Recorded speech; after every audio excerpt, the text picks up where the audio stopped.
My fiancé announced, "Surprise, I'm already married, but don't worry, I'm getting divorced soon." I said, "That is a surprise." Then I discovered she was actually married to 3 different men in 3 different states, and I was going to be number 4. When all 4 of us in the FBI showed up at her bachelorette party. Original post. I, 38, male, thought I'd won the lottery when I met Natalie, 32. Beautiful, charming, successful real estate agent who traveled constantly for luxury property showings. We'd been together 18 months, engaged for 3, wedding planned for next month, deposits paid, venue booked, the works. 2 weeks ago, we were having dinner when she dropped it casually, like mentioning the weather. "Oh, by the way, there's something I should tell you before the wedding. I'm technically still married." I put down my fork. "Excuse me." She waved her hand dismissively. "It's nothing. College mistake. We separated years ago. The divorce papers are processing. Should be done any day now. You're currently married and you're just telling me this now. Babe, it's not a big deal. We haven't spoken in forever. It's just paperwork." Something felt off. The way she wouldn't meet my eyes. How she changed the subject immediately. But what really got me was her laptop. She left it open the next morning while showering. I wasn't snooping initially. Just wanted to check the weather, but there was an email notification preview. Monthly payment received. Walter. Walter. Who the hell was Walter? I know. Privacy and all that, but when your fiancé casually mentions she's married to someone else, red flags start waving. I clicked the email. It was a bank transfer confirmation. $3,500 from Walter Hutchinson. The memo line, monthly support as agreed. My stomach dropped. Support as agreed. Started digging through her emails. Yeah, I'm that guy now. Found 3 separate email chains. 3 different men, all sending monthly payments, all addressing her with different last names. Walter Hutchinson, referring to her as Natalie Hutchinson, married 2019. Jerome Mills, calling her Nat Mills, married 2021. Dennis Chong, Natalie Chong, married 2022. Each email thread had discussions about their properties, joint investments, and disturbingly when she'd have time to visit. My fiancé wasn't getting divorced from one husband. She had 3 in 3 different states. And based on our wedding plans, I was about to become number 4. I sat there for maybe 20 minutes just staring at the screen. Then I did what any rational person would do. I took screenshots of everything, emailed them to myself, and called my buddy who's a paralegal. Hypothetically, I said, if someone was married to multiple people in different states, that would be bigamy. Federal crime. Very illegal. Cool. Update 1. 3 days later. After discovering Natalie's triple marriage situation, I needed more information. Couldn't just confront her without understanding what I was dealing with. So, I did what any reasonable person would do. I turned detective. First, I ran some basic searches. Marriage records are public in most states. Found them. Natalie and Walter, married in Nevada, 2019. Natalie and Jerome married in Florida 2021. Natalie and Dennis married in Texas 2022. All legal marriages, all still active. No divorce filings anywhere. But here's where it gets wilder. I found her Instagram accounts. Plural. She had 4 different profiles. 1, the one I knew, our life together, engagement photos, wedding planning. 2, Nat Hutchinson photos with Walter business trips to Vegas. Blessed wife. 3, Natalie Mills 21. Jerome and her at beach resorts living our best life. 4. Mrs. Chong properties. Her and Dennis at various real estate events. Each account painted a different life. Different friend groups, different cities, the business trips she took every month. Visits to her other husbands. I was spiraling. Then I remembered her bachelorette party was this weekend. Her sister Jessica was organizing it. Big blowout at a rented mansion about 2 hours away. All her friends would be there. That's when I had an idea. Maybe the worst idea, maybe the best. I found Walter Hutchinson on LinkedIn, CEO of a logistics company in Nevada. Sent him a message. Hi, Walter. This might sound strange, but I need to ask you about Natalie. Please call me. Within an hour, my phone rang. Who is this? Walter's voice was cautious. I'm Daniel. I'm engaged to Natalie. Getting married next month. Long silence. That's impossible. I'm married to Natalie. Yeah, about that. You're one of 3, maybe 4 if she went through with our wedding. What? Spent the next hour on a conference call with Walter, then Jerome, investment banker in Miami, then Dennis, tech entrepreneur in Austin. Each thought they were her only husband. Each was sending her money monthly. Each believed the traveling was for her exclusive real estate clients. Jerome was the first to speak after we all absorbed the shock. We need to confront her. Dennis, ever the tech guy. I can track her phone. She shared her location with me. Walter, pure CEO energy. Gentlemen, I believe we need law enforcement involved. Me, her bachelorette party is this Saturday. The plan formed quickly. We'd all come, we'd bring evidence, and Walter, being the oldest marriage, would contact the FBI about interstate bigamy. Update 2. The bachelorette party Saturday arrived. The 4 of us met at a diner near the party venue. Seeing them in person was surreal. We were like the world's most depressing support group. Walter, 45, tall, graying, looked like he hadn't slept, brought a folder of financial records showing he'd given Natalie over $150 during their marriage. Jerome, 36, younger, fit, angry, had printed their entire text history. She'd been promising him kids once her career settled. Dennis, 29, youngest, looked devastated. He bought a house for them. She was on the deed. Me holding our wedding contracts worth about $35 in deposits. Gentlemen, Walter said. Agent Martinez will meet us there at 9 p.m. Yeah.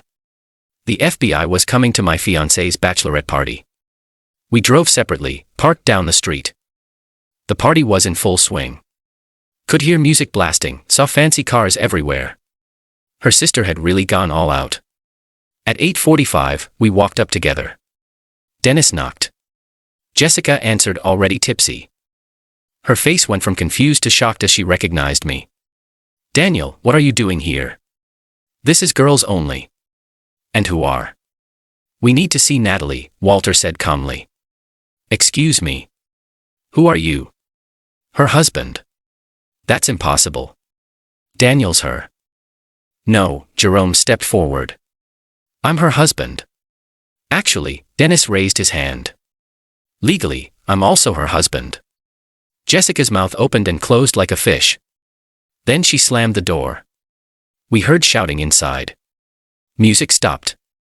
Then the door flew open and there was Natalie in a bride-to-be sash looking absolutely furious. What the hell are you doing here? She focused on me. Daniel, what is this? Hi honey, Walter said coldly. Surprise visit from your husband. Husbands, Jerome corrected plural. The color drained from her face. Behind her, about 15 women were peering around the corner, including her mom, Gloria. This isn't you can't just Natalie, Dennis said quietly. We know everything. That's when the black SUV pulled up. Agent Martinez stepped out, badge visible. Natalie tried to run in heels and a bride-to-be sash. She made it about 10 feet before tripping on the gravel driveway. Update 3, the aftermath. The next hour was absolute chaos. Agent Martinez took control of the scene while Natalie sobbed on the ground, mascara running everywhere.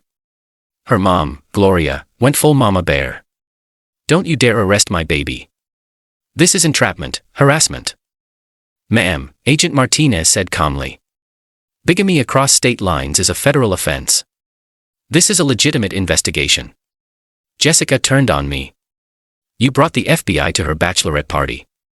What kind of monster are you? The kind that doesn't want to be husband number 4 to a serial bigamist. I shot back. The other women at the party were recording everything. Phones everywhere. Someone was definitely live streaming because comments were already popping up. Natalie finally stood up. Grass stains on her white dress. She looked at all 4 of us, mascara streaking her face. I can explain, she started. Please do, Walter said, arms crossed. It started as a mistake. Walter, we were young and stupid in Vegas. We've been married 5 years. Walter interrupted. You visit monthly. I pay for your mother's condo. Gloria went pale. What? Mom, Jerome stepped forward. What about our wedding in Miami? The one your parents attended now. Gloria looked confused. We've never been to Miami. Different parents, Dennis said quietly. She introduced me to an older couple in Houston. Said you were dead. Gloria gasped. Dead? Turns out Natalie had hired actors to play her parents for Jerome and Dennis. The real estate business mostly fake. She had a license but barely sold anything. Her income was the combined support from 3 husbands. Agent Martinez finally stepped in. Miss Williams Hutchinson, Walter corrected. Mills said Jerome change, added Dennis. Whatever her name is, the agent continued. You're under arrest for federal bigamy charges. As they cuffed her, Natalie looked at me with tears in her eyes. Daniel, baby, I love you. The others were just, stop, I said. Just stop. Her friends were still recording as she got put in the SUV. Jessica screaming about lawsuits. Gloria crying about not understanding how this happened. The 4 of us stood in the driveway watching the SUV disappear. Drinks, Walter suggested. God, yes, we all said in unison. Update 4. The deluge. The video went viral overnight. Bride to be arrested at Bachelorette party for having 3 secret husbands was trending. My phone exploded. Reporters calling, my mom crying, my boss asking if I needed time off. But the real entertainment started Monday. Natalie made bail. Gloria put up her house and immediately went on the offensive. First, she called me 43 times, left voicemails ranging from, baby, please let me explain. This is all a misunderstanding. You're overreacting. I never meant to hurt you. The others meant nothing. How dare you ruin my life? Then came the social media post. Oh, this was rich. She posted a Notes app screenshot. I've been victimized by bitter men who can't handle a strong, independent woman. Yes, I made mistakes in not properly ending previous relationships, but I was young and scared. These men stalked me to my private party and had me arrested to humiliate me. This is about control and abuse. The comments were brutal. Half calling her a sociopath. Half somehow buying her victim narrative. Her mom, Gloria, went on local news. Actually went on TV claiming I was a vindictive ex who orchestrated this whole thing because Natalie broke up with him. Lady, your daughter, was literally married to 3 other people. Jessica started harassing all of us on social media, creating fake accounts to message us about being woman haters and conspiring to destroy an innocent woman. She even tried to get Jerome fired by calling his investment firm, claiming he was dangerous. Thankfully, his boss knew the whole story and told her to pound sand. Then came the legal letters. Natalie's lawyer sent demand letters to all 4 of us for emotional distress, defamation, loss of income, conspiracy to harass. Walter's response was beautiful. His lawyer sent back copies of the bigamy laws, their marriage certificate, bank records of payments, a counter-suit for fraud totaling $150. The other husbands followed suit. Jerome wanted his $89 back. Dennis wanted her name off the house deed and his $200K returned. Me, I just wanted my wedding deposits back. Except the venues wouldn't refund because it was within 30 days. The caterer kept half. The photographer kept the entire deposit. All told, I was out about $20.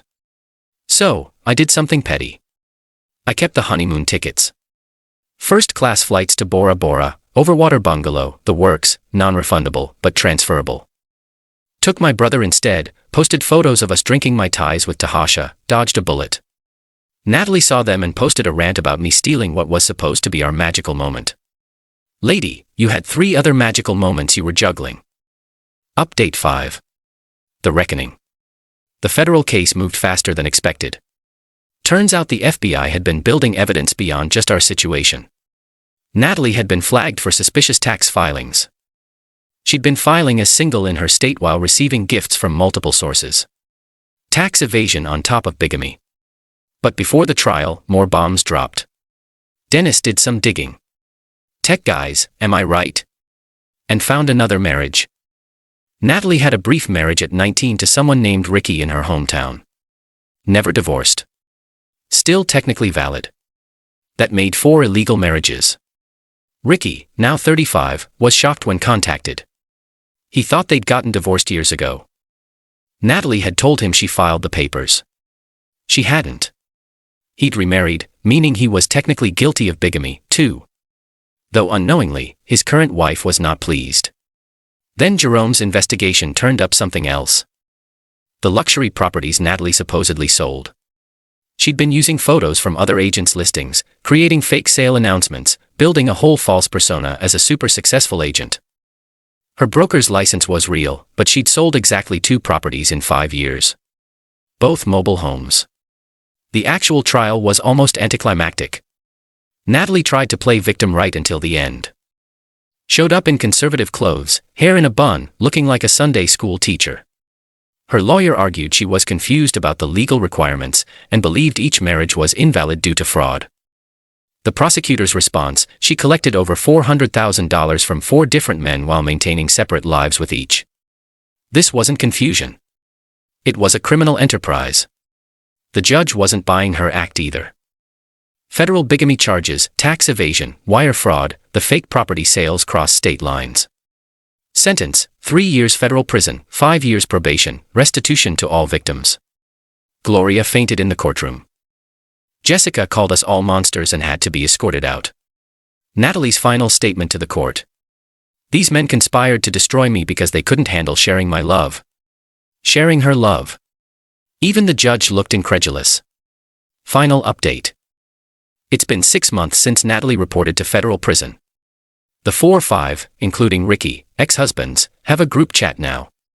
We call ourselves the Natalie Survivors Club. Walter sends memes about polygamy. Jerome shares dating horror stories. Dennis rebuilt his life and met someone new. Ricky fixed his marriage after a lot of counseling. Me. I'm okay. The financial hit sucked, but I've recovered. Started dating recently very cautiously. I joke that I now require background checks and marriage record searches, but honestly, I kind of do. The wedding vendors felt bad after the story went viral. The venue gave me a partial credit for a future event. The photographer offered a free portrait session. I used it for new LinkedIn headshot. Silver linings.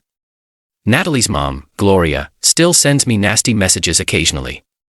Stuff about ruining her daughter's life, being heartless, the usual. I don't respond. Jessica tried to sue me for intentional infliction of emotional distress for ruining the Bachelorette party. It was dismissed immediately. Got a letter from Natalie last month from federal prison. She wanted me to know she's found faith and forgives me for my betrayal. She also asked if I could put money in her commissary account because the food is terrible and you know how sensitive my stomach is. The absolute audacity. I sent the letter to the ex-husband group chat. Walter responded with a gif of someone throwing papers in the air. Jerome said, she asked me to. Dennis just said laughing emojis. Ricky said his wife wanted to frame it as evidence that crazy exists. Here's what I learned. When someone tells you who they are through their actions, believe them. When your gut says something's off, listen. And when you find out your fiancé is married to 3 other people, definitely call the FBI. To anyone reading this who's been gaslit into thinking they're paranoid or controlling for having legitimate concerns, trust your instincts. You're not crazy. Sometimes people really are living double or quadruple lives. And Natalie, if you're somehow reading this from federal prison, no, I'm not putting money in your commissary. Maybe ask one of your other husbands. Oh, wait. Peace out, Reddit. Thanks for following this absolutely insane journey. I'm going to go live my boring, mono goes life now.